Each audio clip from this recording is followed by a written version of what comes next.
Good morning, everybody. Ryan here. We are in the 8235R, and today, for the first and only time, we are putting the 8235R on a manure spreader. So we've got two spreaders here. We've got the KUHN Knight ProPush 160. I'll talk about it more once we get down there.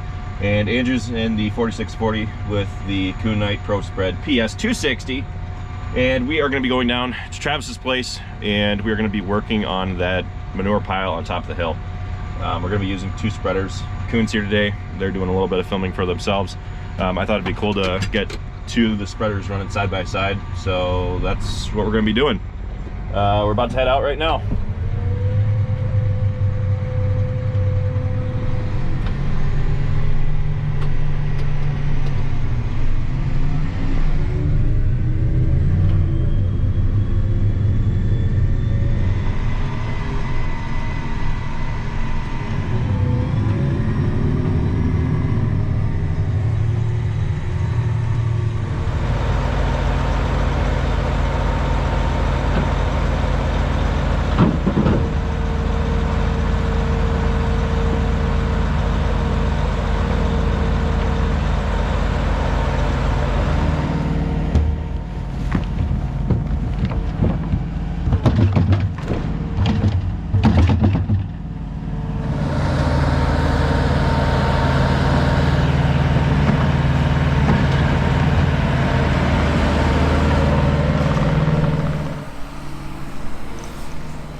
Helping Ryan. Give you a little bit of the story about that. A couple days ago, Ryan called me up and said, "Hey, what are you doing Wednesday?"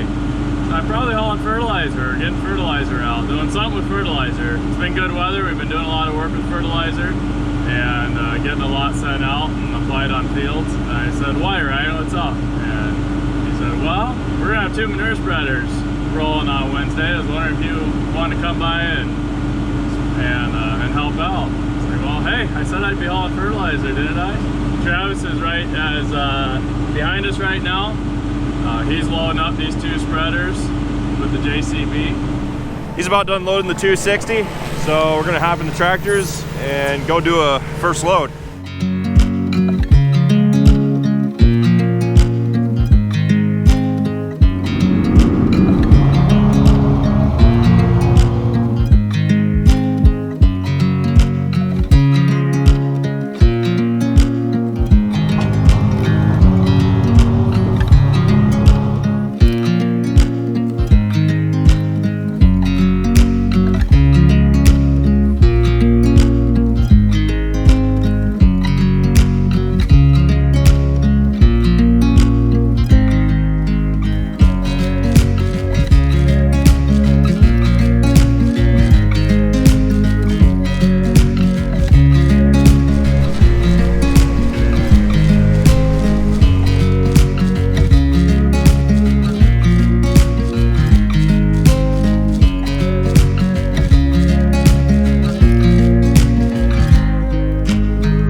coolest things is just being able to adjust the flow of manure out the back using the hydraulics on the 82.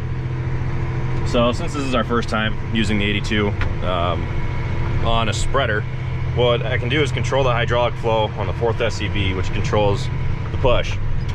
And by doing so, I mean, I can stop it kind of like I can with the 260.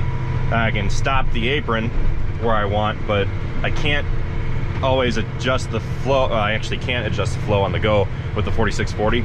So if I'm decided, you know, okay, it's still unloading a little bit too fast or a little bit too heavy, so I can just adjust the hydraulics right there to control the flow, which speeds up the push or slows it down. And that's what I had to do over there.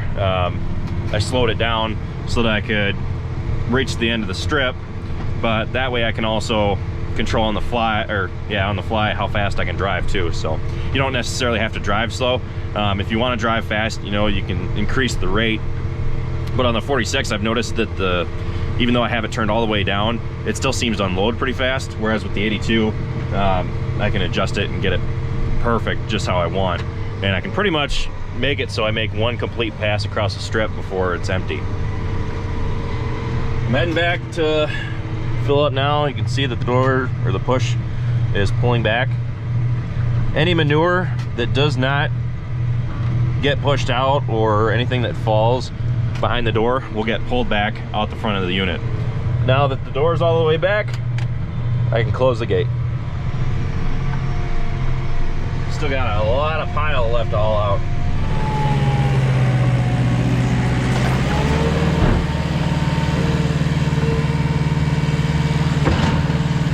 I'd say we're about halfway done, but this is actually still being a little bit longer, more of an excursion than I expected. I'm starting to wonder if we'll be done with it by the end of the week. I really do like these push spreaders just because they're so simple. Don't get me wrong, I mean, the aprons work well, but I've cleaned out enough frozen and spreaders with broken chains enough to be kind of pushed away from the aprons a little bit.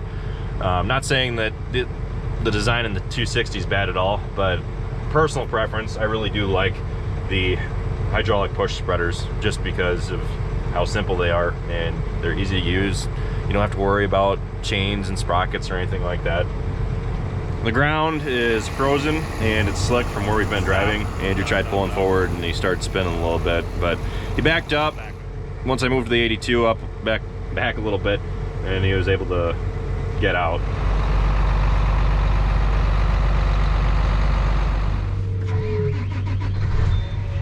Andrew had to leave, but it hasn't been real bad because I've been parking the tractors side by side.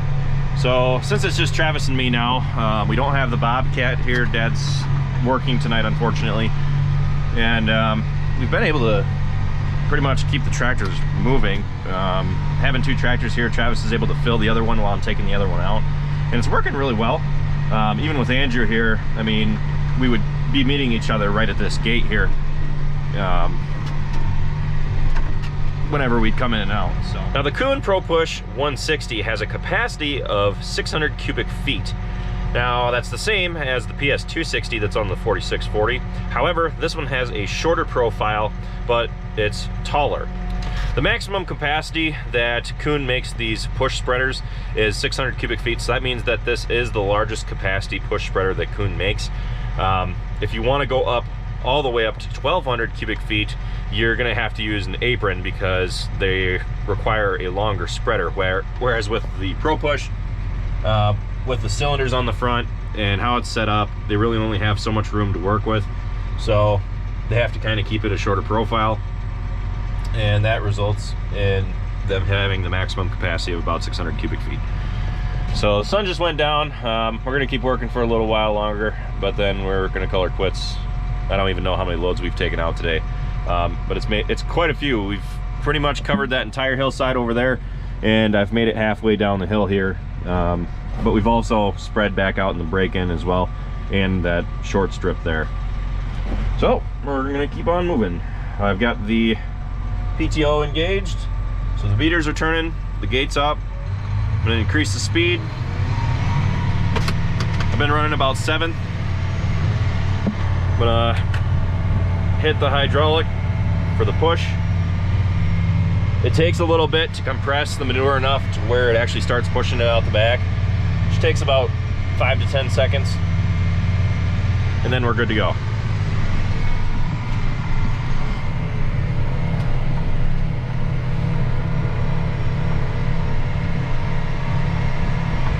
They're doing a really good job at breaking up all that composted manure.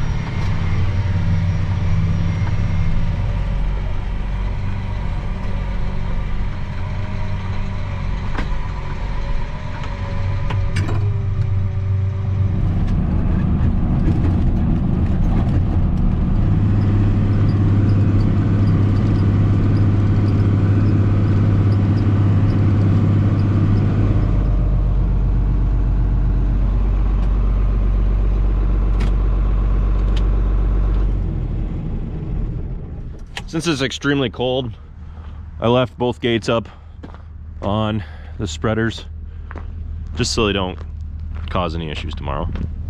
So we got all the manure hauled out down at Travis's place. I expect there were about 40 loads that we hauled out total, which is a lot of manure. We actually covered the 40 and then some straight back down at Travis's place. The 40 was pretty much covered in every square inch, which I don't even know if that's ever been done before. So that's pretty cool. That pile has never been cleaned up before. We started doing it a couple of years ago, back before the farms transitioned over to my parents. And we just never really had the capacity to haul the manure out because of the way that we had been feeding bales out there and the amount of cattle that we had down there. With our old spreader, it just wasn't feasible. It wasn't possible because at the time, especially at that time, the web on the spreader needed replacing, and every time we went to use it, it just wouldn't work. So the times that we had hauled out manure, we rented a KUHN spreader, KUHN Knight, to haul out the manure, and we didn't do it every year because of obviously cost. But having these 2 spreaders here was a huge help. I just want to give a quick thanks to KUHN for sending them down. Don't know what we'd do otherwise. And since I know that other people are going to be asking, if you've seen a white truck, white Duramax in our videos, or not in our videos, on Instagram and Snapchat, that's Dad's truck. They just bought it, and you'll probably be seeing it in future videos. So just so you guys know, what they're actually planning on doing is selling Travis's truck, and Travis is going to be driving the blue 2004 GMC. So anyway, with that, that's pretty much it for this video. Thanks for watching, guys. Be sure to check out all of our other videos. Be sure to like, comment, and subscribe. And be sure to check us out on Facebook, Instagram, Twitter, and Snapchat. All how farms work. And I'll probably be switching to a winter schedule now because today it's feeling especially wintry. And last year I posted on Wednesdays and Saturdays. So that's when you can expect a new video, provided that we are constantly doing new and improved things. So I'll probably take a short break, but I don't know when or if it'll happen. So just keeping you guys in the loop, letting you know what's going on. Anyway, I'll see you next time.